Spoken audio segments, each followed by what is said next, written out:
मित्रांनो, तुम्हाला माहिती आहे का, भारतामध्ये एक असं शहर होतं जे पूर्णपणे समुद्राखाली गेलं.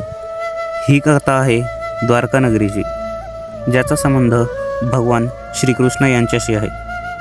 पुराणानुसार श्रीकृष्णांनी मथुरा सोडून समुद्राच्या किनाऱ्यावर एक भव्य आणि सुरक्षित नगरी उभारली.